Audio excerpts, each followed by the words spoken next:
Today, we're talking with Stephen Buddha Leafloor about the upcoming debut of breaking at the Paris 2024 Olympics, his social work, and his use of hip hop culture to promote healing. Buddha, how are you doing, sir? Hey, what's up, brother? Thanks for this. Before I hit record, we were chatting and we went all over the place. It was a very interesting exchange. I wish I hit record previously because we covered some fascinating topics, and I'm hoping we can get into the nitty gritty right about now. I have one big question to ask you, and it's somewhat loaded question, but all the best trying to answer this one. What have all your years of dance, community work, and social work taught you about people, and what keeps you inspired and passionate? Wow. Yeah, big question. You know what? And May it's I hard ask? to answer. It's hard to answer without. I won't dive into it yet because maybe we'll do that in a later part of the question. But short form is, look, I was a really angry kid doing a lot of break and enters, doing a lot of drugs, um, because I was severely bullied. So I had a number of layers of trauma as a kid, and then I found hip hop and I found dance as a way of kind of reclaiming my existence. And I also found nature. So those are the two big themes in my life: nature, kayaking, camping, right? And I got into social work because I volunteered and I started taking kids on probation on 15-day wilderness trips. And that's kind of where I realized, holy shit, this I have some talent with these young men. I'm not that much older than them, but also because I was so much like them with like just rage inside and not knowing what to do with it. Right.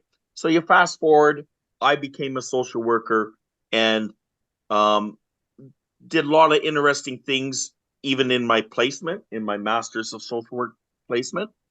And I did my second placement in England. And that's a whole story into itself about a project that I led there in 1985 called Freestyle 85, where we wrestled control away from the record companies in the early days of hip hop. And I had a whole bunch of ideas buzzing in my head about youth subcultures and about empowerment. And then you fast forward to, look, I was a child abuse investigator. I've done some of the hardest street jobs out there, blah, blah, blah. But I've always been a b-boy, right? And we were pretty famous b-boys in Canada. We opened for, James Brown, Ice-T, Grandmaster Flash, George Clinton, whole bunch of things. So I've had this long feeling that's actually happened in my personal life where I've been able to look at it and kind of analyze what's going on. Why is this working for me? You know? And then about 15 years ago, maybe 18 years ago, I developed Blueprint for Life. And we'll talk more about that, but that was kind of using a bunch of my outreach ideas based on a lot of my personal experience and a lot of hip hop experience about how to heal people. So back to your question, just to kind of dovetail it all together, it's like some of the wisdom that I think I've acquired is that it's more important than ever for me to look at life through a couple of lenses. And two of the most important lenses are power, and the other important lens is culture. And so culture can be, that's a big envelope. You know what I mean? Like that could be hip hop culture, that could be punk culture, that could be Muslim culture, that could be indigenous culture, that could be, yeah, hybrid cultures, all kinds of things. But the power one's really fascinating to me. So like now I'm at a stage, like I never anticipated this. I was just doing my thing. Okay, I know what doesn't work. Big bureaucracy doesn't work. It often traumatizes people more. Well, why is that?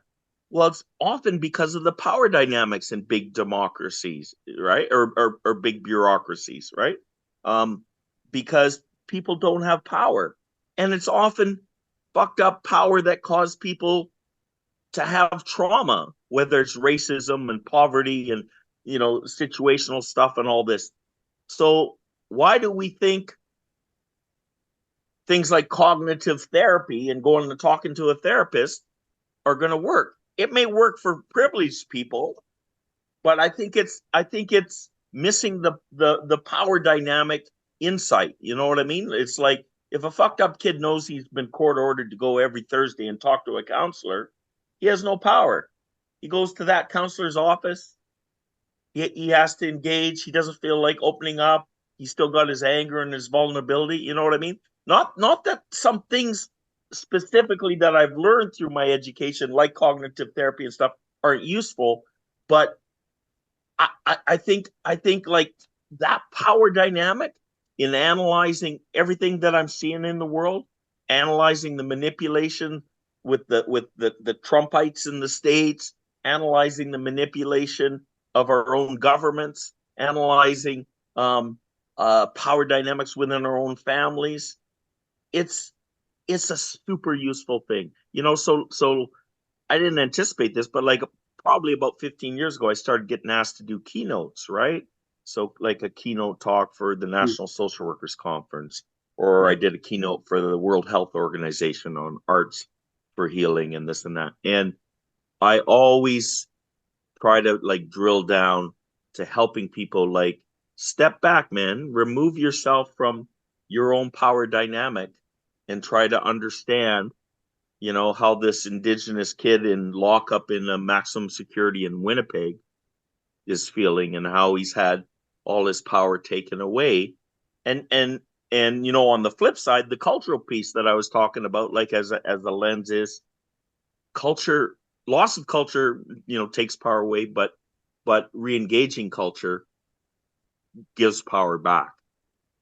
You know what I mean? So they're not mutually exclusive insights or wisdom. You know what I mean? They kind of lockstep with each other. So I would say, you know, I can go off on a lot of tangents, but that's some wisdom that seems to work for me still. It seems to work for me still when I look at hip-hop dynamics. It seems to work for me still about, well, why does this stuff reach us in the pit of our stomach? Why does it feel so fucking cathartic when I wrote a spoken word piece about my son? You know what I mean? Or I wrote one about my own trauma. It's because in small ways, you know, we're giving ourselves power back. We're validating our feelings and our emotions, and it can happen in very small micro ways.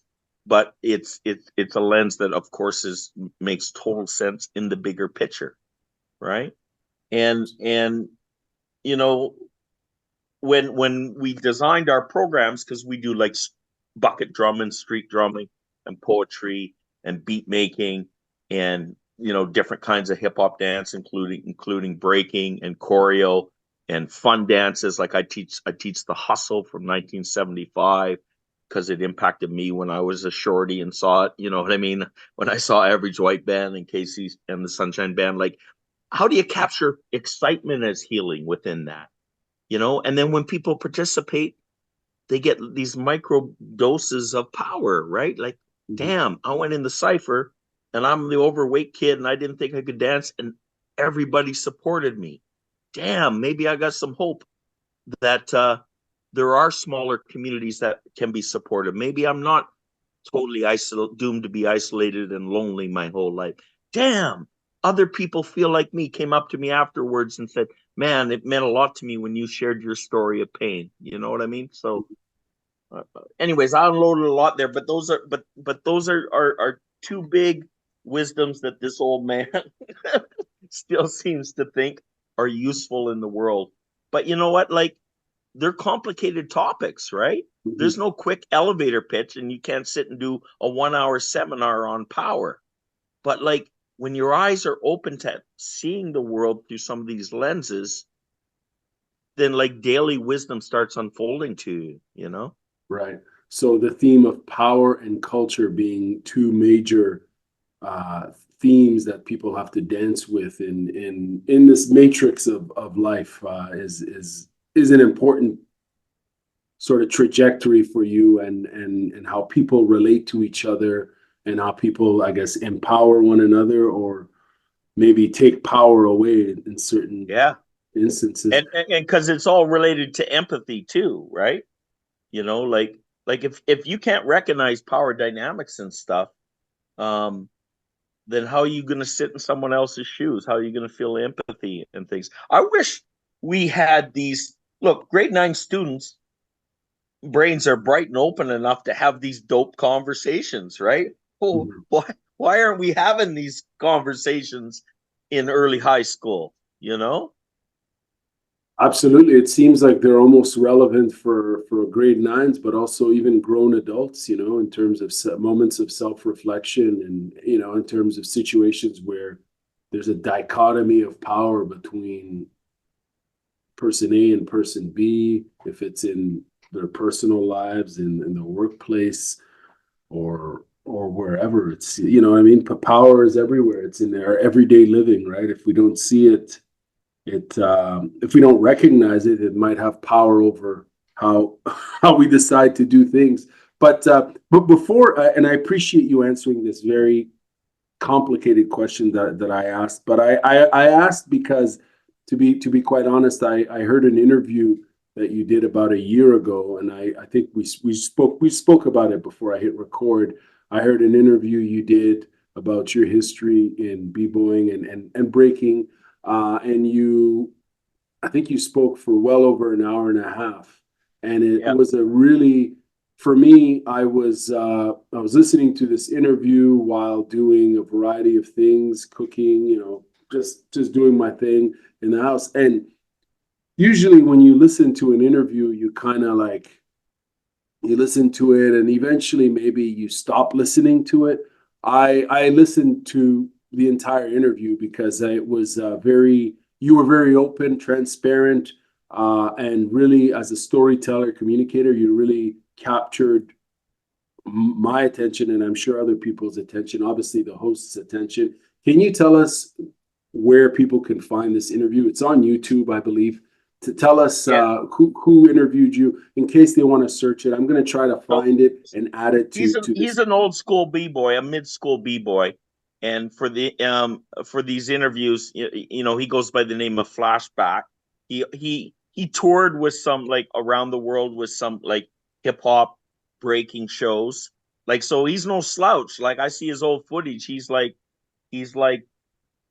he's powerful, man. He's doing his thing, and we know a lot of the same people. And I think Flashback was just really interested in getting to the deeper stories as the pioneers start to pass away and stuff. And then everybody's like, oh shit, I wish I knew more about Clown. I wish I knew more about Buddha. I wish I knew more about Ken Swift or whatever. And I really love and appreciate, because there's a lot of effort on his part. Imagine he's got 42-hour interviews. So if you Google search Flashback, um, uh, I think he might have them set up as like podcast or something where people can find them. But it's long enough that people can get into being very authentic, just speaking from the heart. And sort of what we were talking about before you hit the record is, like, sometimes the gold is in the micro stories. You know what I mean? This is a false thing to always look for the big, the brash, and just the fantastical stories. Yeah, those exist and they're fun and cool, but you know what I mean? Like, I would rather hear about what the essence was like of somebody growing up in the South Bronx when it looked like you know Germany after it was bombed out by the Allies, kind of thing, and people were living with racism and crack on the streets and lots of gangs. And so how I want to understand about how people rose above that and went on to have careers. And you know what? A beautiful theme that surfaces is, as people grew older in hip hop and stuff, about like how they found their own ways of giving back. you know I think that's the biggest thing, is like in life, be open to paying shit forward. I'm kind of like all the time we talk about each one teach one in hip hop, and it's a nice buzzword, and it's a Zulu teaching, and yada yada yada. But it ain't some fucking hippity hop elevator pitch just to fucking throw out there. If you don't live it, you know what I mean? Like, Right. sit on that once for a while. You know what I mean? Mhm. Like reflect deeply what each one teach one might mean for you in your life. And it flabbergasted me, like, and I try not to judge young cats because I was full of piss and vinegar too, but it's like okay, once you brought your ego up a little bit from its deficit, you know what I mean? And I get it. You got to be narcissistic for a while maybe, but then reflect. Like, if knowledge is another element of hip hop, then reflect and understand. And if it meant so much to you, how are you going to pay it forward? Or are Mhm. you just selfish? You know what I mean? And one of the ways I can still make sense of all the hurt and the pain that I've gone through, not that it's going to fix it, but at 65, I think differently about my anger. I understand how my anger helped protect me over the years. But I was also like, I don't want to die like that. I see too many OGs dying like that. The angry old man. And not, this that isn't just in hip hop. It's like, damn, that's sad. That's sad for us all. Wouldn't we like to have a better understanding about that, and move forward towards our death with a new relationship of what anger means, and and not have it so visceral that it's controlling us, like in a rage department. You know what I mean? Yeah, I made that decision about 15 years ago that I was not going to die like that. Because, like, literally somebody cut me off on the Queensway. I full on visualized, like, pulling him over, taking him out of his car, beating him down. Right? Oh my, sorry, I don't mean to laugh. It's just the visual of that. I'm just like, oh man, that's Yeah, but a lot of it's people are it's carrying common. that It's kind of common. rage, They right? are, yeah, yeah, yeah. I even noticed it during COVID. It was like, are you kidding me? People are angrier on the road, more self-centered on the road. Like, this whole thing about compassion and community and the caring about others. I wanna try to live in a world like that, but we all got to contribute if we want to live in a world like that. You know what I mean? And Mhm. there seem to be so many forces that pull us apart and just put us into little tribalism, and it's like, no, fuck, I ain't got a special needs kid, so why would I care about special needs kids? you know that's Mhm. your bad luck. You know what I mean? Damn, are you kidding me? That's a shitty world, right? Right, And honestly, just kind of how it relates back to the day, like, I'm older, you know what I mean? Like when hip hop was coming out, I was already 23, and I was already into punk, and I was already into Rage Against the Machine kind of thing. Like I don't buy into a lot of the things that capitalism is putting out there. So I was already kind of analytical. And so when I saw hip hop, I was like, even better, because I love dance, and I used kind of funk dancing to help heal me when I was young. And it seems to have a lot of similar values to punk. It's like we're going to create our own community, because the other one being presented to us is full of falsehoods and false demigods of greed and selfishness and self-centeredness. You know what I mean? And I I was very optimistic in the early days that all the elements of hip hop would just keep getting more political. You know what I mean? If you're going to put up a graph piece, you're going to put up a anti-Reagan piece. Like when Reagan came to down, me and Kid Quick went out in the Byward Market. We did a giant bubble letter graph piece. People weren't putting up graph in Ottawa. We did some of the first, and it was "Reagan is a psycho," right, in big bubble letters, because he was coming to Ottawa. And then wow. the next day, because I was studying subcultures at Carleton, I'm standing there with a trench coat on and my Billy Idol hair, being interviewed on national news about this graph piece and pretending I didn't know who did it. You know what Oh I wow, mean? that's crazy. So you're like Bansky, but was it Bansky, that artist that that Yeah, nobody yeah, knows? but we weren't technically good, but that was kind of still irrelevant. It was about we called it getting up. It's like we respected each other in hip hop, that you weren't there for the schlick and the coolness of it. You were there for the commitment of raging against the machine. Like Reagan was doing some foul shit, right? He was in El Salvador. There was the Ollie North thing. Like I was actively protesting and burning American flags and doing street theater about cruise missiles and all this stuff. And I saw hip hop as just a natural extension of all this, right?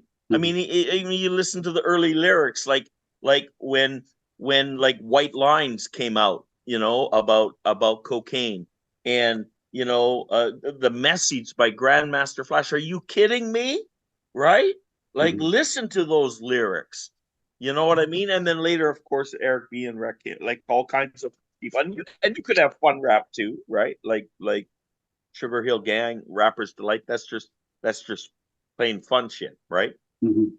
But and we need fun to help get us through the quagmire of life. You know what I mean? But all that being said, I'm kind of like, man, why are you so fixated on just putting your name up? You know what I mean? There's nothing political about that. I guess there's something political in that, you're putting it on a train illegally and this and that, but it's like, that's narcissistic, right? Mm-hmm. If my name is Blade and I just put Blade up everywhere, I'm not, I'm missing the opportunity to make political statements about what's going on in the world. The same with rap, the same with cutting up music and making music, and the same with dance. Um, so I don't know. Like in the early days, like one of the things I talk about is like we felt committed to each other and all the elements to support each other. I always love to tell the story that like we used to go to clubs in Hull, and the underground club was Zinc, and just down the road on the Hull Strip was Chez Henri. Now Walter Grego was a cool guy. He owned it. I used to party with him. We would do shows there, but it was a little bit the get jiggy club. You know what I mean? So like the underground club was Zinc, where it was like slam dancing 1 minute, ciphers the next minute, right? But anyway, so we're doing a show at Chez Henri, and I meet the director of the National Arts Center. So he brings in all books in all the acts of whether it's modern dance or whatever, ballet, and and he asked me if I want to do a show opening for La La La Human Steps. And La La La Human Steps at the time was Canadian, but arguably the most famous modern dance company at that point in history, right? And like Edward Locke put La La together, and he did all the choreo and all the tours for David Bowie and things, right? So, anyways, we opened for them twice, but I pushed back. I was like, yeah, I'd love to do it, but now you know what? I ain't gonna do it. You got to pay us more money, but I'm gonna bring our DJ, and I'm gonna bring our MCs, and I'm gonna bring our beatboxer. Maybe we'll have some live graph being sprayed. It's the fucking full meal deal. And you know what? Those elements, the people that I knew back then, were younger, so they're like hungry. They're artistic, but they're 16 years old. They're not going to negotiate. I'm 23. I can negotiate with the director of the National Arts Center. You know what I mean? That's And then that's incredible. how we rolled out. And it was That's funny because so we're opening for La La La Human Steps, and in the lobby we're doing the big show, and they got these big banisters from the second floor. And so we're like, what song are we going to put on? I don't know. Let's shake up the sensibilities of the rich and famous who are coming to see, La La La Human Steps, right? Because this was like people of money in Ottawa, people with fur coats and all this, right? So we danced to a song called "Do It to the Crowd" by Twin Hype, right? And so a Florida group that was banned a lot because of they used a lot of F words. So it was great. Imagine us, and we come literally sliding down the balconies, and the lyrics start off, "Hey Shamig, what are you fucking stupid? That's a fucking crowd out there. Don't worry about it. Do do do do do do." You know what I mean? The beats drop, and so like we had that little attitude about like we're going to give you a little bit of taste that we're not from the same world as you. You know what I mean? Which is like, you are the privileged people, the full-blown recipients of capitalism. And then we blew them away with what we do, doing it on our terms. You know what I mean? And so I've always been kind of like that angry edge, which I had for multiple reasons. Um, I I feel like I've always stayed true to like some of that angry edge that exists in hip hop. That why should we change our art forms to just kind of be submissive to make it palatable for you? You know what I mean? Mm-hmm. And even in my outreach, it's like, this is why I got out of big bureaucracy social work, because I was like, you know what? I don't have the flexibility in here to kind of do what's right sometimes. I'm really good at getting angry young men who've been released from prison to open up with me about why they hit their kids. But then now it's disingenuous. Then I got all the stuff I need if I have to go to court and take his kids away. Wow. Because we don't have programs in the Ottawa Valley for angry men. You know what I mean? So when I got out, I was like, I don't know, let's dig deep into analyzing what goes on in hip hop, what goes on in culture, what goes on when kids learn throat singing and they learn about their traditional drum, and elders talk to them about their legends, and then they tell the story in their top rock, in their hip hop choreo. I don't know, the legend of Sedna, you know, or whatever. That's giving them power. It because the sad part was, you know, back then kids had satellite TV in the Arctic, so they're watching and they see 50 Cent and they're like, "Yo, I gotta act like I'm some thug from New York when I'm hanging out in front of the only store in this fly-in Arctic community." Well, no, you don't. Hip hop should be open to like representing all the different things of the beautiful things that you have within your own culture. It's really sad. No wonder your parents are scared that you're watching MTV. You know what I mean? Because now you think gangster rap is the way you got to be. You know, so like as an example, we would, when we did graffiti in all these large communities, you know, imagine all the graffiti pieces. There's maybe 50 of them exist all over Canada's Arctic. They're all done in syllabics. Syllabics are mad cool letter characters, you know what I mean? Really neat when you 3D, and they're all messages that the kids come up with, you know, respect each other or whatever, like little short things, all their ideas, and it's all full of their own symbolism. Beluga whales, a muskox, polar bear, uh, kids doing Inuit games. You know what I mean? That's Yeah. giving them power back, going, man, your stuff is cool. Like, maybe you don't got New York gold, so you can't wear a grill. You don't have a triple ring. You don't have a rope chain. Why would you want that? You're not from there. Right. Guess what? You have a history of carving out of walrus ivory or beluga bones or caribou antlers.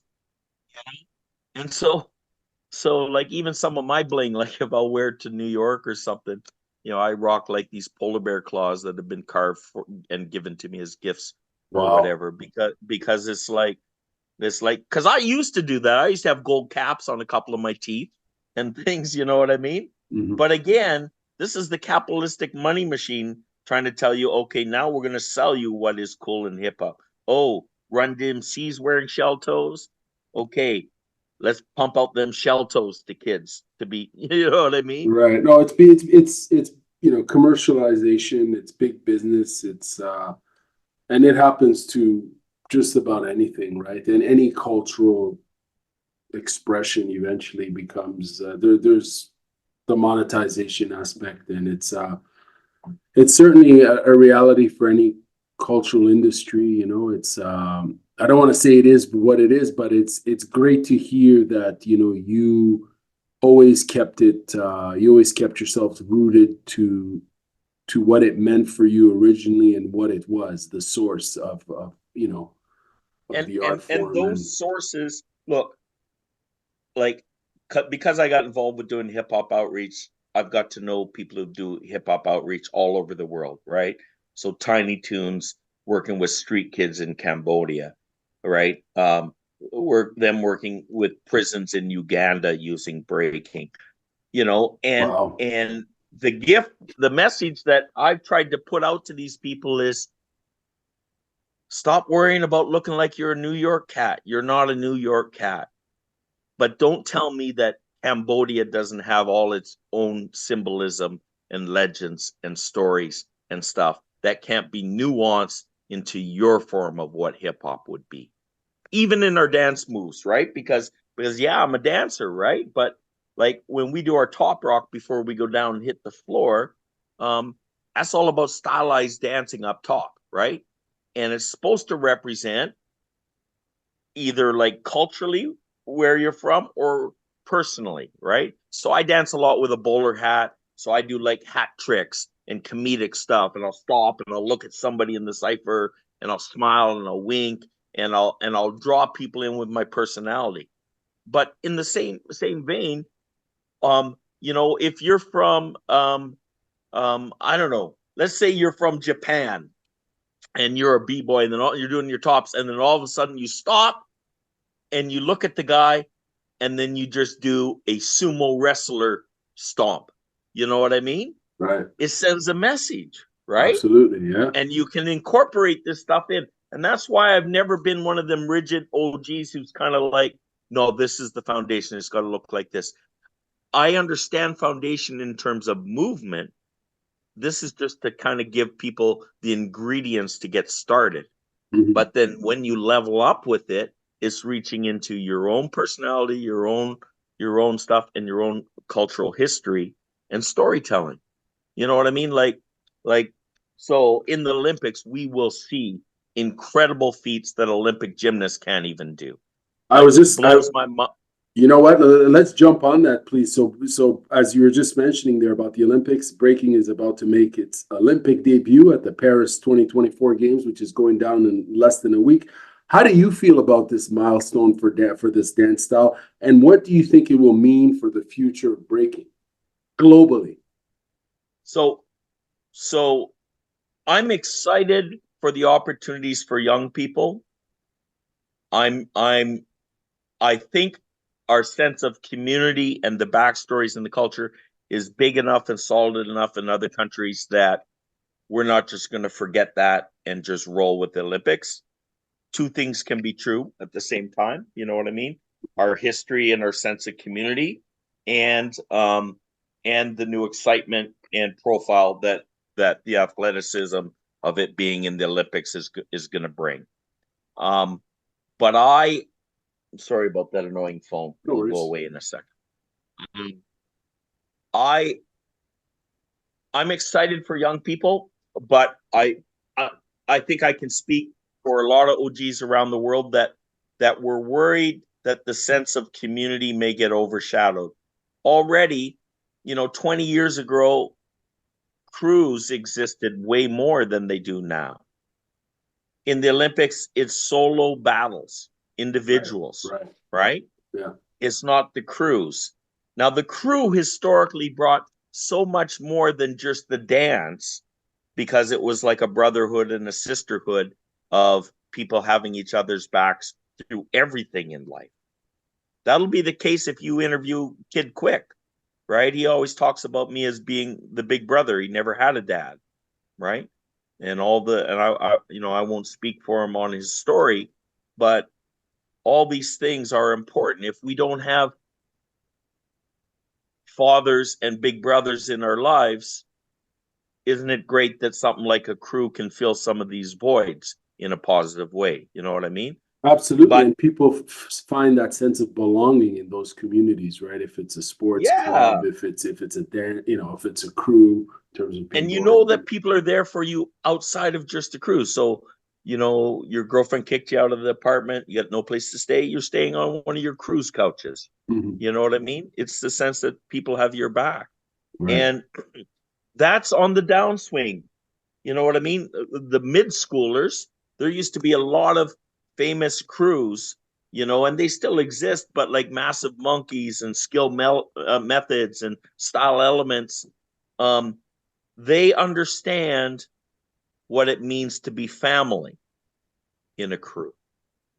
Then something shifted about 20 years ago where we had something called super crews started to arrive. And so it was like, oh, 5 people from 5 different crews come together for this battle to try and win, because winning's the most important thing.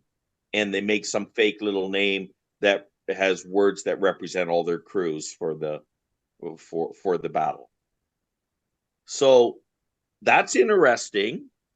But what's it eating away at? It's eating away about at the core of sense of community, which is why, like I was just about a month ago, I went to the Red Bull National Championships, breaking championships in Toronto.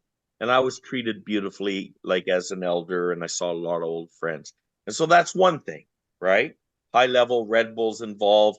It's in a giant, the Four Seasons Theater, with multi-level balconies, blah, blah, blah.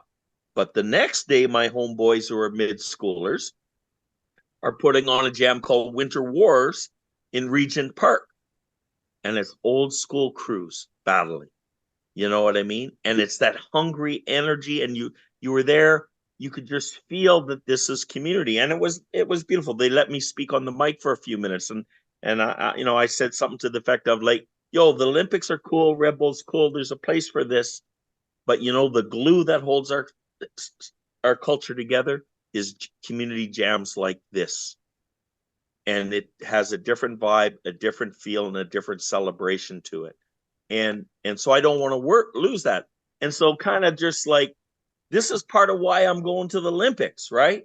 Like a year ago, was getting pissed. I was trying to talk to the Canadian government. I'm trying to talk to Red Bull. I'm trying to talk about like, well, what are you doing to celebrate the histories? There might be OGs from Brazil and from Hungary, enemy squad might be there who heard about breaking when the Berlin Wall was still up, Wow. And like, I want to hear those stories. I want to hang with these guys. How do we capture and celebrate the pioneers? How do you, are you flying over some of the dudes from the Bronx, who were the dancers for Cool Herc parties and shit like this? And none of that was happening. And then I was just getting so stressed. I was like, are you kidding me? Because usually, because I was talking to my friends who were some of those pioneers, and they were originally promised that by the Olympics, and then the Olympics ghosted on all that. They're originally going to bring over Curtis Blow and reenact the Beat Street Battle and all these things, and none of that happened. So then I was like, I shifted gears about 8 months ago. I was like, I'm going to do this old school. I'm not even going to worry about money. I'm just going to find out. I'm going to reach out to a Paris crew that's OG like us. So I found Actual Force. I always knew about them, but didn't know them. They're 41 years old, like the Canadian Floor Masters. I was like, let's build something. At least so that at the very least, there's like a place we can say, hey, OGs, come gather here. We'll sit in circles and we'll storytell and we'll celebrate our histories and this and that, as kind of like a counterbalance to the Olympic hype. And so then you fast forward and now we're right in the Olympic Village. We're organizing something, and now. Oh wait, are you in the village? Yeah, wow. I've got some events organized with Actual Force. We got an OG jam happening, and then it turns out, so like 16 countries have pavilions in the Olympic Village, like the Netherlands, USA, France, Canada. Canada has Canada Olympic House. And they're having like Cirque du Soleil do something someday, Julie Black do something someday. You know what I mean? And so me and Kid Quick are actually now running a whole session in Canada House. I'm calling it Breaking Down Breaking. And we're gonna explain the components. This is top rock, this is footwork, this is a freeze, these are power moves, and this is a b-boy stance, this is a burner, right? And then we're gonna orchestrate an old school battle and stuff, and now I'm dealing with the head of Canada Olympic House in the Canada Village, right? But like, I guess that's sort of like the Olympics, you know what I mean? But it took a roundabout way us to get there to do something. And I think a lot of our networking with other people is going to be kind of sporadic and informal, but at least that'll still be something. You know, like my experience is mid schoolers in particular, they actually really want to hear the stories. Like a few years ago, I got flown to Philadelphia. There was a big international comp, and they treated us. Maybe there was 50 of us OGs like gold. But my favorite night was me and Clown and Storm and Quick Step and Float, rest in peace. And we're all sitting around just on a couch and we're swigging whiskey from a bottle and we're just laughing, telling stories, right? Oh shit, I remember the roller rink. Yeah, we used to get down in the middle. We used to lock on roller skates. We used to, you know what I mean? And these mid schoolers, all these cats your age, maybe 40 of them, they were just sitting in front of us, not saying anything with their jaws open, taking it in. And I really felt so respected. You know what I mean? Like I this is so much nicer than having these formalized panel where somebody asks a question and then you get 5 minutes to speak and you know what I mean? Mm-hmm. It was just like, no, they love it so much like we do. They want to understand us more. They want to hear the stories. It's not about who had the fastest windmill and could head spin the longest back in the day. Although there's some fun stories around all that stuff, you know what I mean? It's more about like understanding, you know, something out of nothing, you know. Wow, what was it like that you had to figure out the best furniture stores in Ottawa and go garbage day for them is Thursday. Now we got the giant refrigerator boxes. We're going to take them to the Byward Market. How are we going to get them to the Byward Market? We're going to tie them on the roof of Buddha's car. You know what I mean? We're going to go down. We're going to ask the restaurant because some of our friends are waitresses there. Can we run our extension cord, plug it in here? We're not going to bring a ghetto blaster. We're going to bring full Technique 2 turntables and big speakers, and we're going to street hit. And guess what? We'd make like $1,000 passing a hat back in like 83, 84 in the Byward Market. You know what I mean? That was $1,000 back in 83. That's like yeah, people 10,000. were putting 20s in. Yeah, that's like saying 10,000 today. Right? People are putting 20s in because they'd never seen a backspin or a windmill before. So it's so exciting to them. You know what I mean? And we you know, we'd get in fights with the skinheads. They would spit on our cardboard. There were like there's so many stories, right? I have to stop you there and ask, like, first of all, you know, the fact that you got you somehow managed to get programmed in at the Canada House in the Olympic Village, you know, to program breaking and breaking it all down. No pun intended. Is incredible. Yeah, breaking down breaking.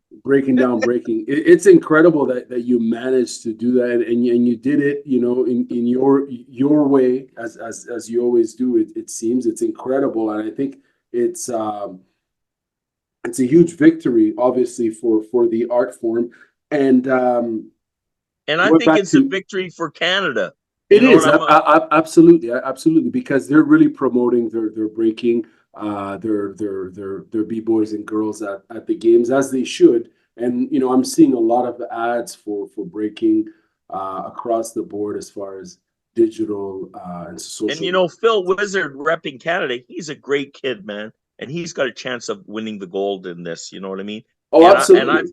I've got to know him a little bit, and like he's a perfect example of someone who deeply respects our history and the elders in this culture.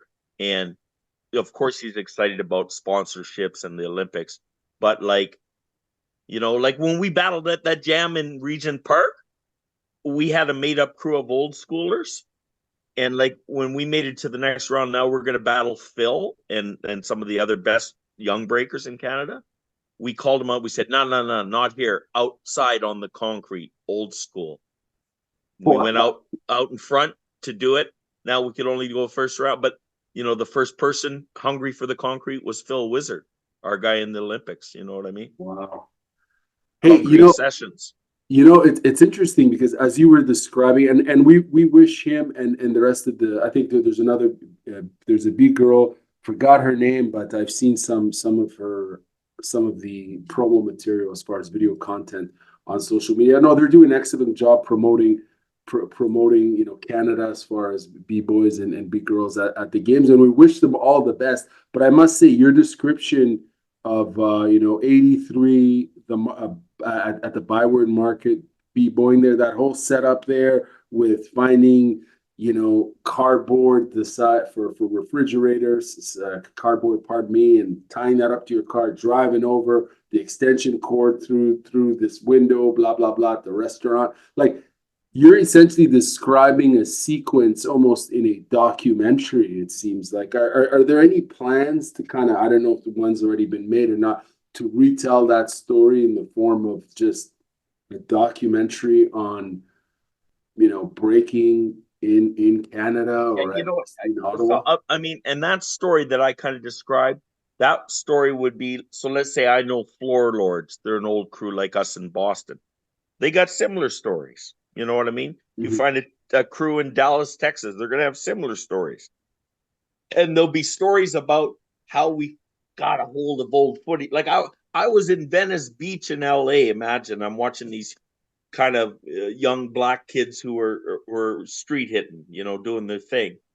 And I start talking to them, and they're freaking out because they actually came from Texas, and they actually many years ago got a black market videotape of my cruise promo of us dancing, and saw it years ago. You know what I mean? Sometimes the Wow. connections go full circle. Like another beautiful story is Coach Matt from my crew, original crew.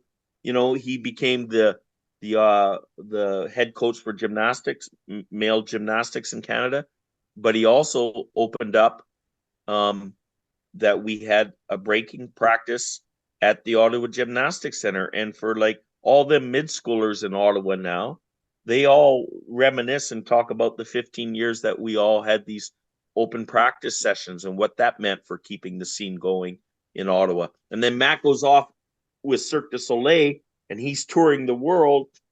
His first tour was with Kidam, and they're setting up the tents in different cities.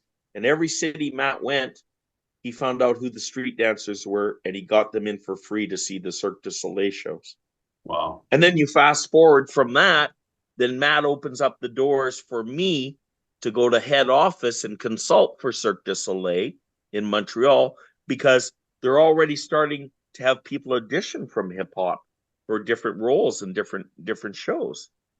So an example would be like one of our friends in the Love Show, which was kind of a Beatles themed show, right? A Cirque show in Vegas, and he would like do flares and head spins on top of an old car. But it wasn't a b-boy act, but b-boying was brought into lots of different shows. Matt with the Lanuba show then brings down me and Crazy Smooth and Dazzle, and it's mandatory for all the circus performers from all the acts to do our workshops. You know what I'm saying? Because some of the communist country performers who are the world's best acrobats and best height trapeze people in the world, they had zero personality though. when Wow. when when they all came down and had to be front and center. So we used b-boying as a way, because we have personality. You know what I mean? Mhm, We're mhm. cipher cats. We know how to make you smile. And but at the end of the 2 days, like I remember the Russians are there, and I get this one guy's face, and I'm like, no, I'm not leaving until, I'm staring him down, going, until you give me something with your face, with your expression, da, da, da, da, da. And he's like, no, Buddha, I don't dance, I don't, whatever. And by the end of things, he's like, Buddha, you're my best friend. Tonight we drink vodka and House of Blues together. You know what I mean? Yeah, yeah. And so these are not small things, because Matt opened the doors, that eventually three of the world's most famous mid-school b-boys got their entire act was a b-boy act in the Lanuba show. Wow. Yeah, I mean, this is all Canadian content. We open the doors for lots of Americans and things. And so those are really interesting connection stories.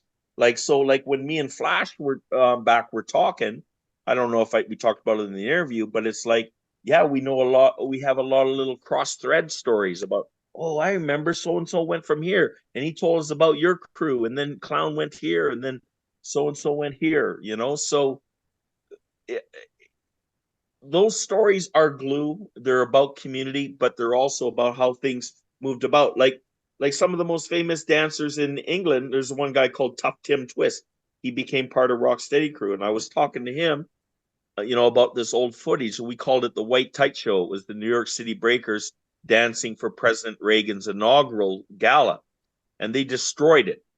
Now we we called it the White Tight Show because the video that looked white but it was really silver tights.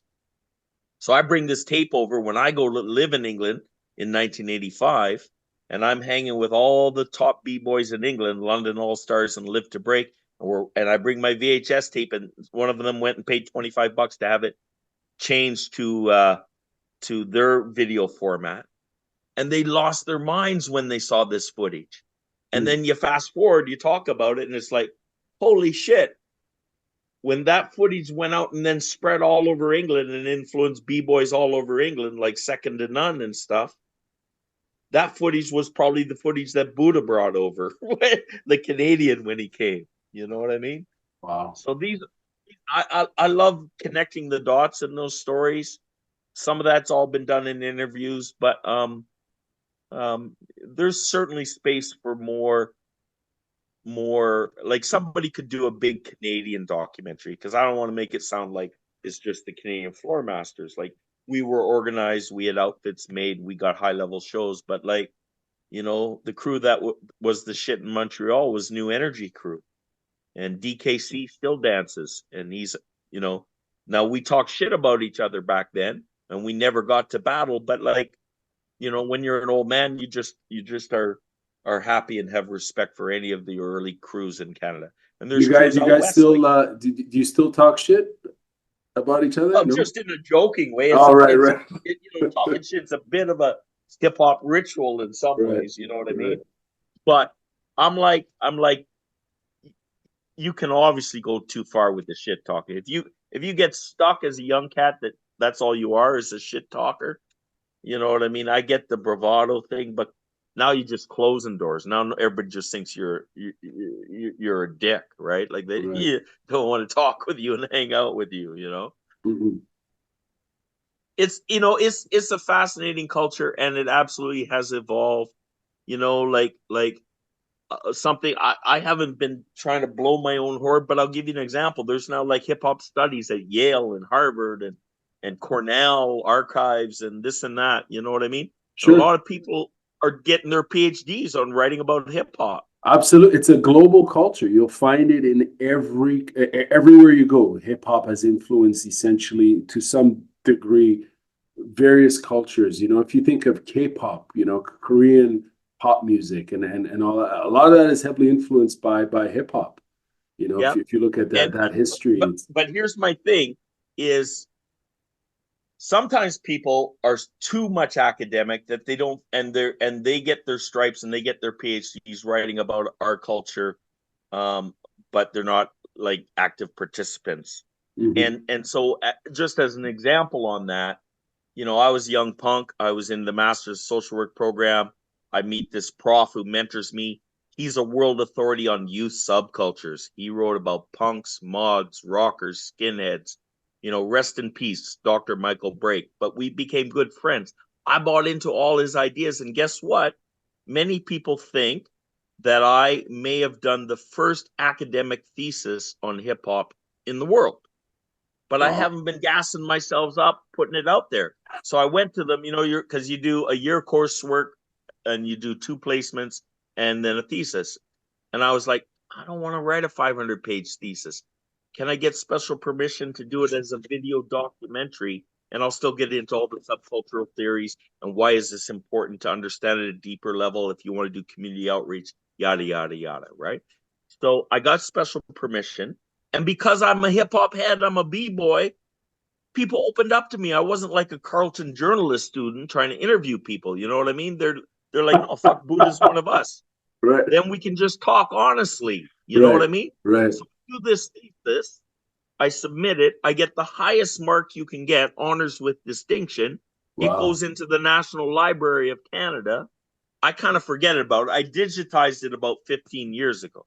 So now I'm finally sending out some copies because other academics, maybe they did their thesis in 89, are starting to get flown out and talking like they did the first thesis and stuff. And I'm like, well, no. And in fact, mine's a bit different because I'm not just an academic. I'm living, breathing as a b-boy all the time. You know what I mean? You're So a that's an stakeholder. even different perspective. That's right. You're a stakeholder. You're an artist. You're part of the community. You're not just an outsider, sort of writing from an outsider's perspective. You're an insider.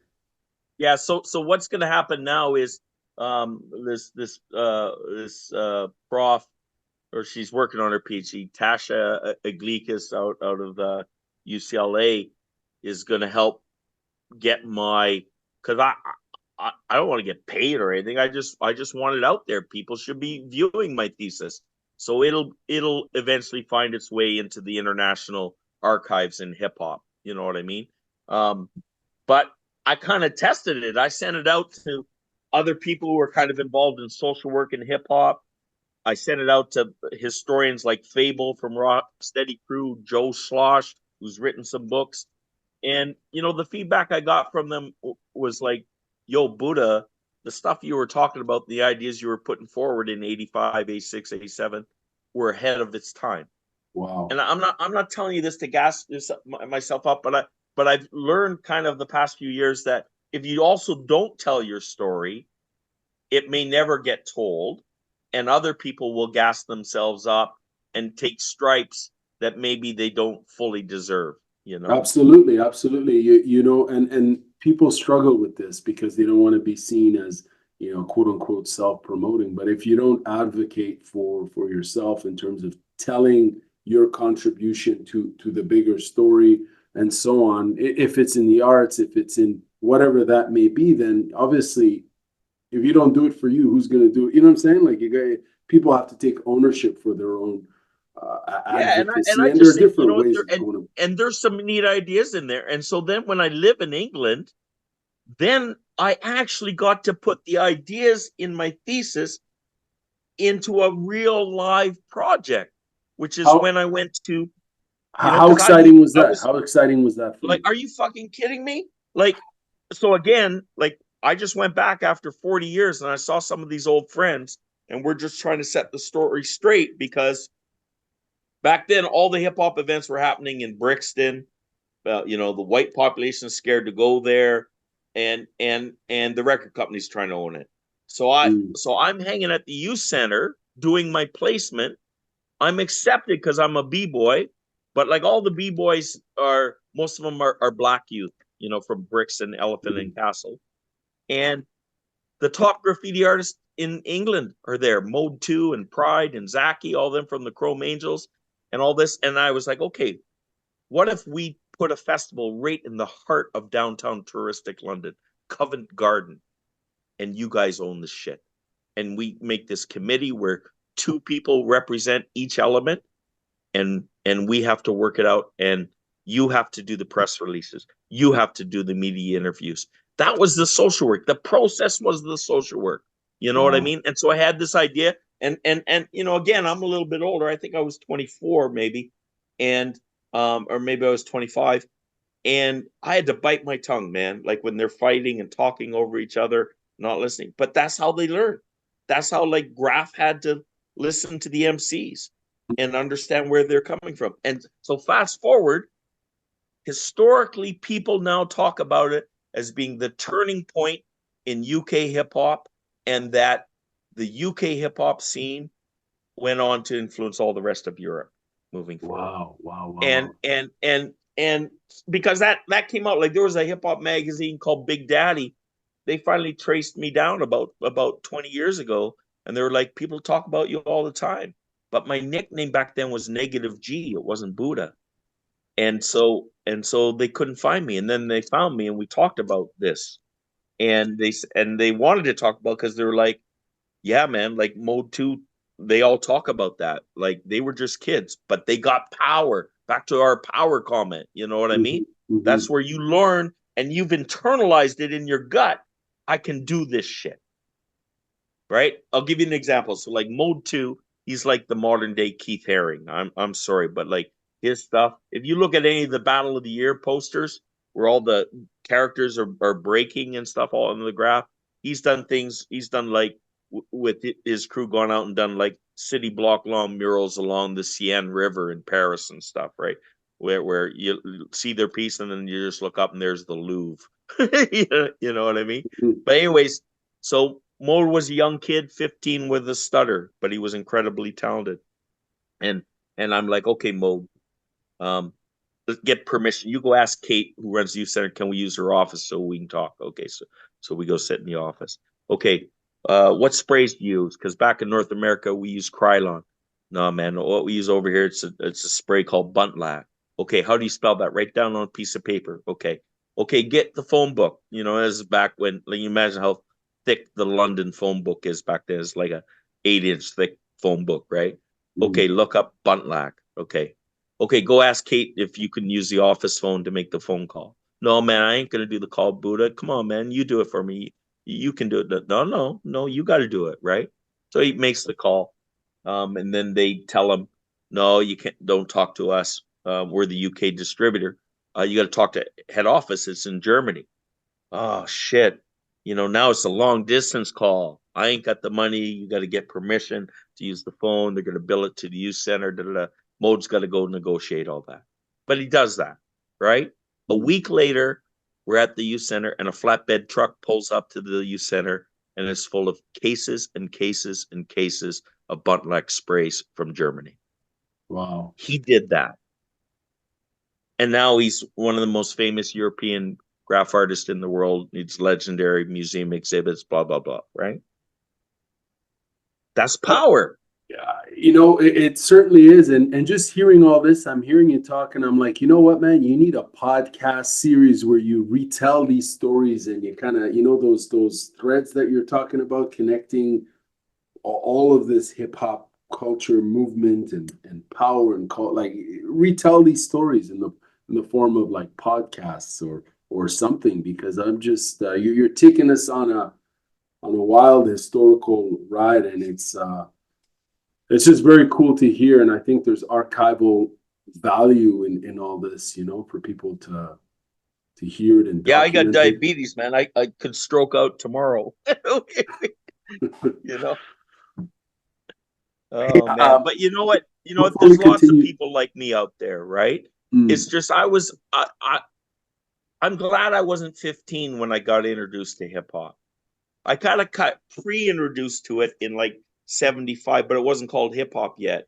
But I got introduced to the vibe of hip hop at the roller rink because we would dance on roller skates and we got down to the 70s funk, right? That's right. kind of a pre-hip hop story because it's also got teenage hormones going, sense of community, blah, blah, blah, dim the lights, put on Marvin, ask a young lady to skate, pure magic. You know what I mean? Hmm. That's no different than I'm at a Cool Herc party and the girls are watching, and I got down and I jumped in the splits and did some simple footwork, and then all of a sudden I got noticed. You know what I mean? It's the same teenage hormone shit, right? So Right. so I grew up with that honestly by living down near Windsor, right across from Detroit, and then that's why when I eventually saw like Star Wars, Wild Style, Beat Street, Flashdance, I'm like, the fuck is that? That guy spun his back. I need that. I need that shit because I was still hurting. I was still healing, but I was already a good dancer. You know what I mean? But it was more funk styles. Like locking. We watched Shields and Yarnell on TV. We watched the Soul Train lines. You know, we had a TV show called Roller Funk where it was basically Soul Train on roller skates, like that shit. I'm a grown ass man. I still have dreams about doing my tricks at the roller rink. You know what I mean? Can you share some of your unique challenges and successes you've encountered while working with youth in correctional facilities throughout your hip hop outreach program? And from there, if you could tell us about, you received the Service Cross, the Meritorious Service Cross, excuse me, for your work. Right. How did this recognition impact you in your outreach efforts? I'll tell you. I think that came about because when Michael Jean was Governor General, um, she knew about our work and she loved it and supported us. And I got invited to Rito Hall a bunch. Then I actually helped bring down some kids from Clyde River in the Arctic. and they did like big hip hop performances in the Museum of Civilization and this and that, and they had all done my outreach work up in the north, you know what I mean? So they had their own great story to tell, and they were supported by the elders up there. The elders sold their outfits, yada yada yada. So I think that's kind of maybe how I got on the radar of the government, you know what I mean? And I think maybe another step was at one point, maybe about 15 years ago, I was made something called an Ashoka Fellow, and that's a big honor. There's maybe, I don't know, let's say there's 60 in Canada, but there's a couple thousand worldwide, and it's change makers in the world. And it's a very tough audition process. Somebody submitted my name. I got interviewed for like 20 hours, you know, all Wow. about my childhood, my entrepreneurship, my ideas, my principles, my concepts, yada yada yada. Um, but that's opened a bunch of other interesting doors for me. You know, like I'm now part of this international group concerned about well-being, right? Started out, I was the part of the first cohort from Ashoka Fellows around the world on our own personal healing. And then now that's turned into organizational well being. So, how do you bring deeper well being into, I don't know, into like a corporation or big brothers and big sisters across Canada and stuff? You know what I mean? So, you know, we learn from each other. Like I have friends that are teachers in Egypt, and I have friends that are working on saving the Amazon forest, like a really diversified group of people. But that's been fascinating, and all these doors kind of spun open. Like there was nothing strategic on my part.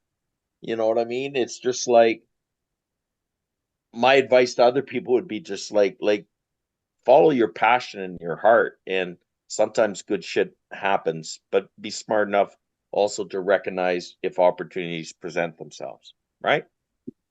So then we started just how we got to doing the prison work, because it's kind of interesting. So the Canadian government actually paid me a lot of money to speak at a couple of international conferences on like cool shit Canada's doing, right, related to justice.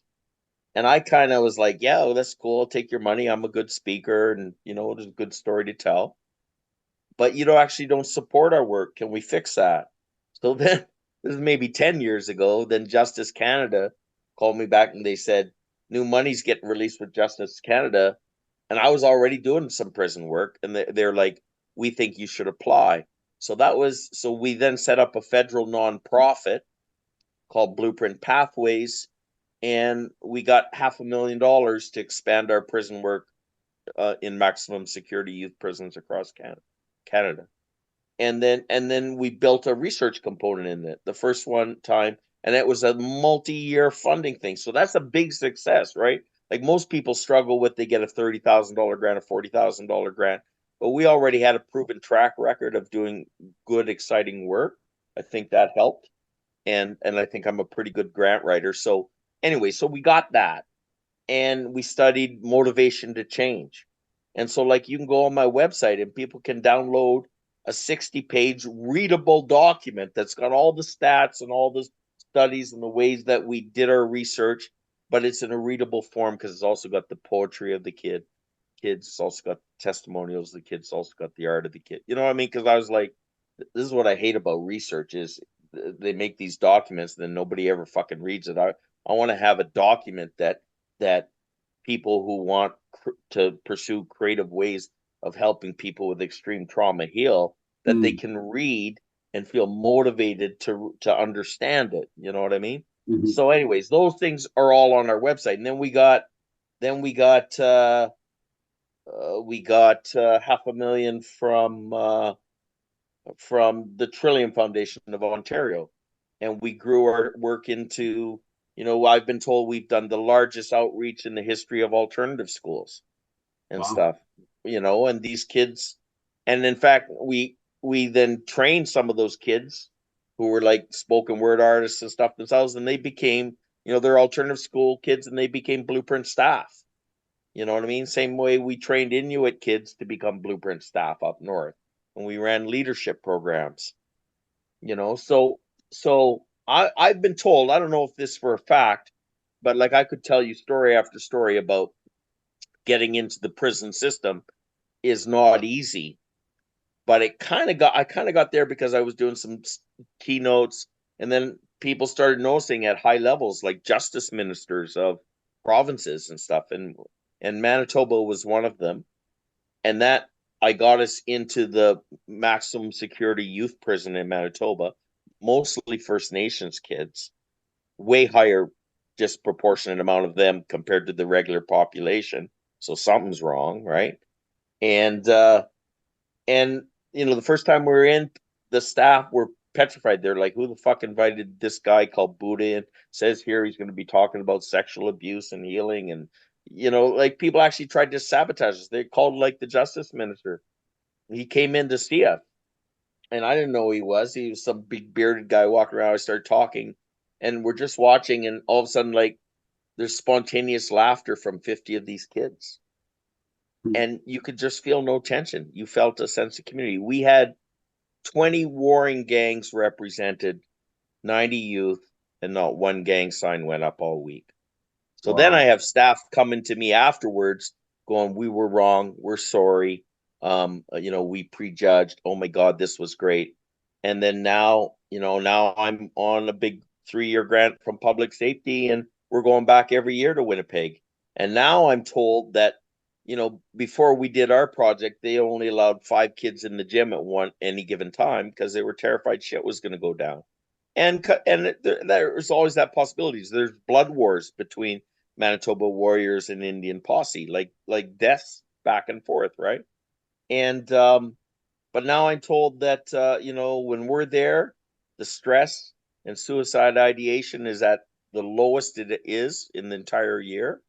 And because of the experience of Blueprint coming in and doing these kind of large group therapy projects, they now have powwows every year, and they never used to have those. Hmm. You know what I mean? So if you stand back and look at changing systems, the blue wall of police, the blue wall of prisons are tough to crack into. But I had the idea that you're not going to academically try to convince these people that here's why we're on point. You know what I mean? But show is proving. You know what I mean? Let the kids prove them that they're wrong, and that's kind of what's happened. And now we go back and we roll in, and all the staff are excited. Oh my God, everyone's excited. You're back again. Da, da, da, da. Something shifted. You know what I mean? And so, like, one of the head guys, he's not there anymore. He's now with the adult. He works with all the sex offenders in Manitoba. But he's told me, he said, "I'm sure, Buddha, that you are the largest group therapy projects, probably not just in youth prisons, but even if you brought in all the adult corrections across Canada, you probably do more large group therapy than anyone in the history of prisons in Canada." And we fucking grew out of hippity hop doing it our way, not fucking caving. You know what I mean? Like politically, yeah, you know what I mean? I watch my language, the way I talk or whatever, you know what I mean? But we try to turn those into lessons with kids. Like, you got to be situationally aware, right? Like when you're out in the world and stuff, and you can close doors for yourself and things, but if you don't, be aware of what's going on. And I love the way that so we do these week intensives. And my favorite piece that I do is I think they look at me as their grandpa, and maybe many of them don't have a grandpa and they miss that. And I sit backwards on my chair. I pull them in close. They're sitting 4 feet away from me, and I can see the tears in their eyes, man. Some of the hard kids, probably half the kids we work with are in for murder, like that kind of high ratio. You know what I mean? Mhm. And so I have lots of great stories, and I learn a lot from the kids. We have, like, I feel like I've set up a situation where we have a fast feedback loop that's not encumbered by big bureaucracy. This is worth thinking about in terms of when we set up interventions in the world. You know what I mean? Mhm. So education and children's aid, these are huge bureaucracies. But I was like, No, I'm doing it my way. Hey, guess what? One of my Blueprint staff went away and learned meditation for 3 years in Thailand. I'd be a fool not to let him lead some meditation and see if we could use that to end the day off, you know? Mhm. We just do it. I don't have to check it with the board of directors if I have a programming change. And I think that helps keep it real and authentic to the kids. And they also are receptive because we're not part of the system. You know what I mean? And just like you complimented me that you felt like my interview had some authenticity, maybe that is a bit of a people are have a hunger for that. And I think all my team members bring that kind of realness and like we're not fucking angels, you know what I mean? But like, Troy in my group, he was the lead in the musical Stomp and toured the world. He's the bucket drummer for the Toronto Raptors, and his Wow. whole body is tattooed. You know what I mean? Mhm. Like, what prison kid isn't going to look at him in awe? You know what I mean? And Right. yet he's a gentle giant. He doesn't like angry men because that was his story with his dad. You know what I mean? Like, so there's a lot of wisdom that exists in the world, and too many times that wisdom doesn't get out there because we feel like it's got to be formalized and sanctioned by legal communities and government communities and yada yada yada, and it takes away the realness, right? And it sets up those stupid power things that we talked about at the beginning, so If I can ask this one last question for you, I really appreciate this interview. There's so much more to explore. Maybe we'll have to do it again after the Olympics, if that's cool with you, after you come back from France. You know, absolutely. you mentioned bureaucracy. As far as social work and all the different adjacent sort of services related to social work. You're not a fan of bureaucracy, and obviously you've managed a really creative way to do the work authentically, to show results, right?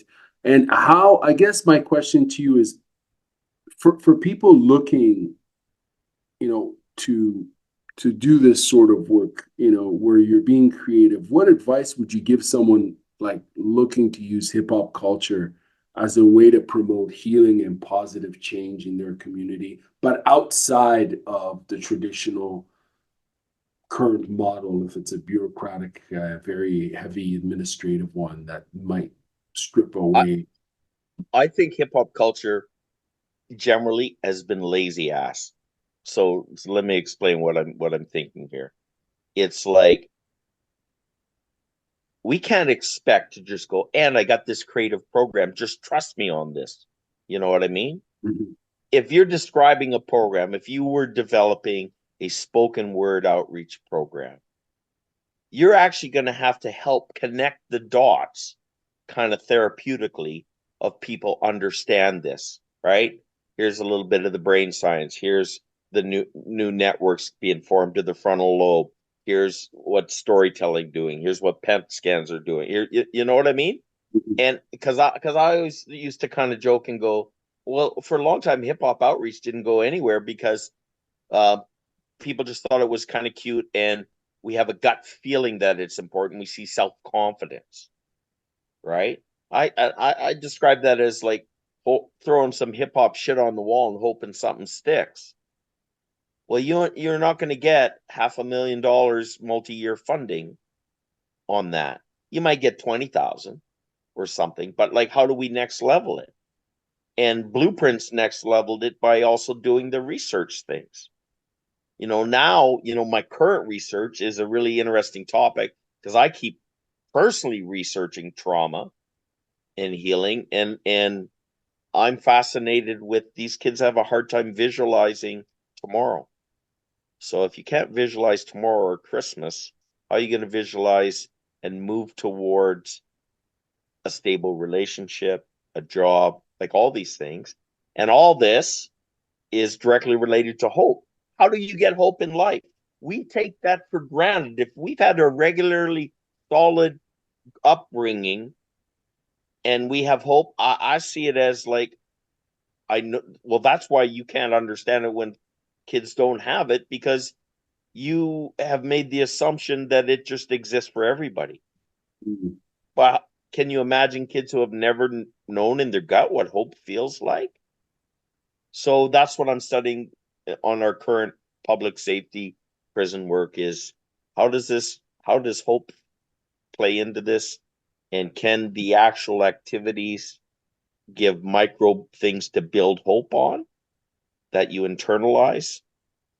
And I'm also fascinated with we live too much in our heads.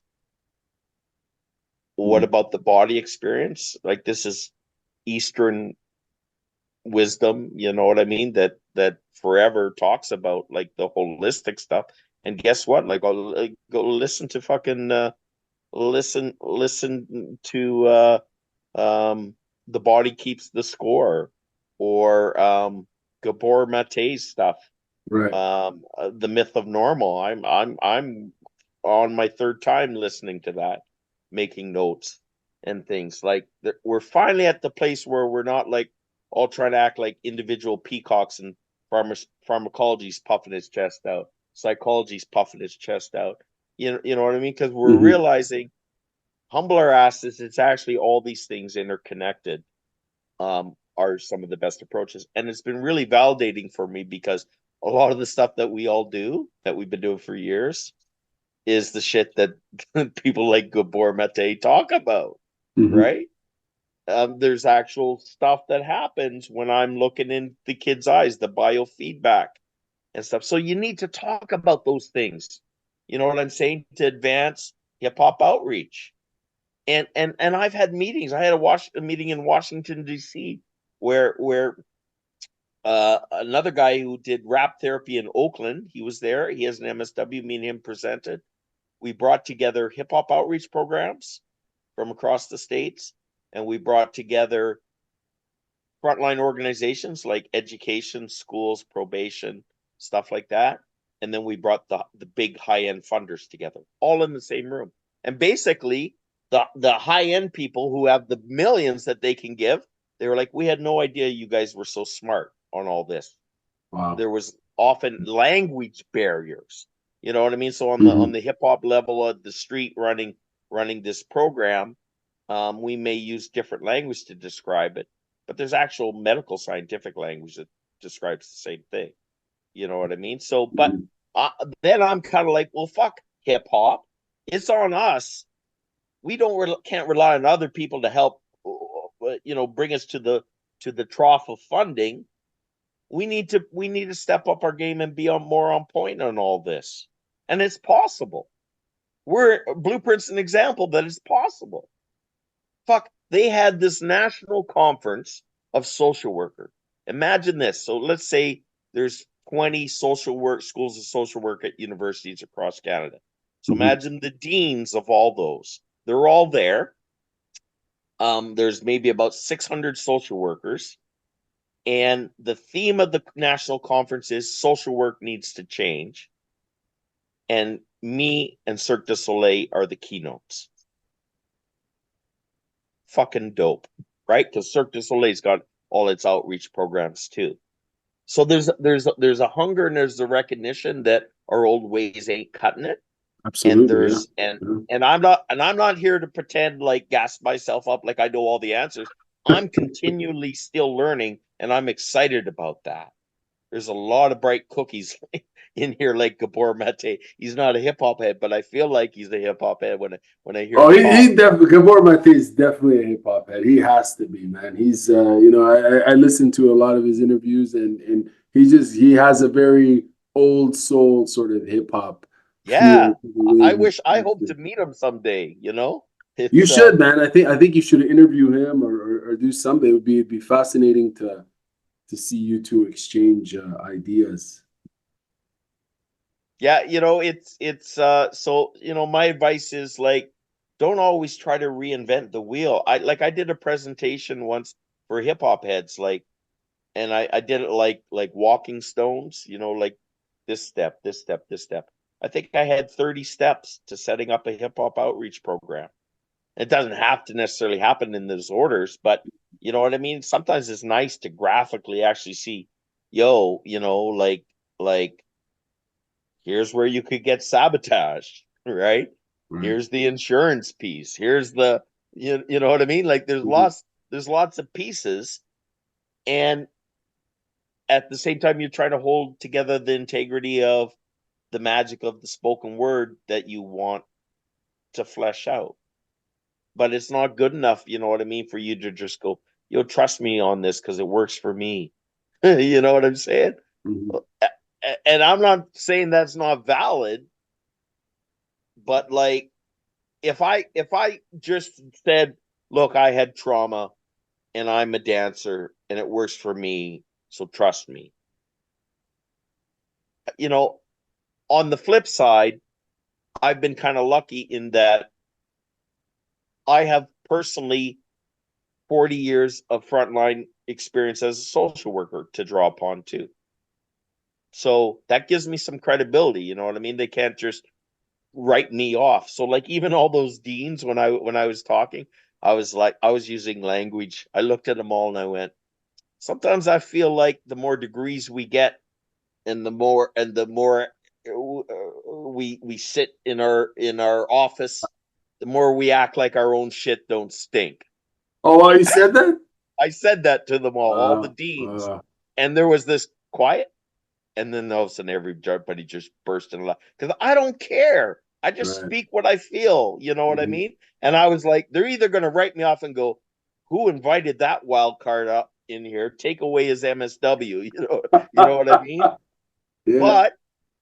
But like, you know what? A lot of them haven't done frontline work for a long time, Mm. right? Mhm. Like I was speaking to Jane and Finch in Toronto. I had all these black women from U of T come up to me and they're like, oh my fucking God, why do guys like you not get invited to speak at the MSW program?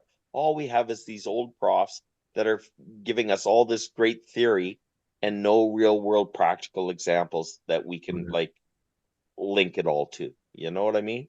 Yeah, I mean, So, application, real hands-on application in the field on the ground, and plus that all those years of breaking and you know, connecting with community, building community as you mentioned, you know, and negotiation. You're also a great negotiator too, from the sounds of, you know, hearing your story. and I'm stubborn and I still have some anger. You know what I mean? So I'm like I don't necessarily play well in the sandbox, but I'm not stupid in the sandbox. You know what I But you mean? know, maybe it's a blessing too to have a little bit of anger and a little bit of stubbornness when you apply it with, you know, all these other skills in terms of having a vision and sticking to it and executing it and seeing the value of going outside of the sandbox because maybe the current sandbox isn't addressing these core issues, you know, in whatever field because of bureaucratic limitations, right? I mean, could you imagine you stayed within the I traditional don't think route? I could have mentally survived. Like I'm glad I learned a lot doing child protection. You know what I mean? Mhm. But I'm I'm wired from a young child not playing well in the sandbox. You know, I have resistance against authority. I don't like judgy people. This is why I fucking when I was a young cat living in England, I fucking shaved my head and I had a big black and white mohawk. You know what I mean? Because part of me was like, "Fuck you! I can look like this and still be a smart person." You know what I mean? Like fuck you, judgy world, right? And so even for me at this old age, I'm a very sensitive person. I get hurt easily. I don't like judgy people. You know what I mean? And I Mhm. think it's also because I've been judgy on myself. Like when you have trauma, you know what? Your self-talk shifts even if you don't want to admit it to one of I'm not good enough. I feel Mhm. like I've in some ways had to try to prove myself my whole life. And now I'm at the point where I'm really trying to settle into I don't have anything to prove, you know? I need to just love myself, right? Absolutely, and also be surrounded in a community that values you for you, right? Because sometimes people maybe in environments that don't see people for who they are and what they are, you know, and honor them for their energy, right? As opposed to conform and It's a really judgy world out there, and it is. I've had even staff and other people involved in my life that I've given opportunities for, and maybe I've been a little naive in that their own hurt and their own issues come racing too much to the table, and they're not willing to deal with their own shit Mhm. and heal. You know what I mean? And so I've opened myself up to some vulnerability, and I've had some people attack me, and I'm like, not that I haven't made some mistakes and be accountable for some things, but more and more I look at it like a lot of the people who are really hurt is all good until something goes wrong, and then they don't want to deal with their own stuff, and the easiest thing their whole life has been to go pit bull on other people. Mhm. And I just find that sad, but it just, being a social worker, I see that all over the place. It's a conundrum. I don't know. I don't want to ask you this question, but and you don't have to answer it. But sometimes I wonder, for people in the field who do social work and who work with various communities, if it's people living on the streets or people who use drugs, etc., how much trauma they absorb, secondary trauma, from just being exposed to so many stories, and how does one disconnect when you go home and you kind of, what I'm saying? Like, because Oh, work, what you're describing is very, very real. And despite me knowing a lot about that, and despite me, like, if I was to give you personal advice on that tip, I'd probably give you some really great, great advice and ideas. But keeping it in practice in a daily reflective way in your own personal life is very hard. And I'll tell you the single biggest thing that's been useful for me is, like, I remember, let's say I was going to work at Jones Aid, and I knew today I'm going to interview this blind girl who was raped by her grandfather. That's the backstory. Like, that's going to be a horrible day for me. I may at some point, and maybe I got to interview the grandfather. Maybe I'm going to feel like beating up the grandfather. You know what I mean? Like, yeah, like, yeah. like. So, and my kids were younger then. So how do I then go home and just walk through the front door and be that loving father to give my son Aaron a hug? So I would often try to strategize in advance. I was into whitewater surfing in my kayak, like at Champlain Bridge. I used to go there every night. And I would go to work with a boat on my car, and I would phone Susan and say, "No, man, I was right. It's that day I can't come home. I got to go. I'll go right to the river." And I sometimes, literally, brother, I'd be the last one off the wave. The seagulls are out, the sun's setting, maybe a little bit dangerous. You know what I mean? Mhm. Like I'm out in the middle of the Ottawa River there surfing, but I know the wave pretty good. I'm at my peak, and that it's that that good kind of exhausting tire. Like, I've never played hockey stuff, but I can imagine it's like you're mad and you go slap pucks for an hour, and then it was a release for you.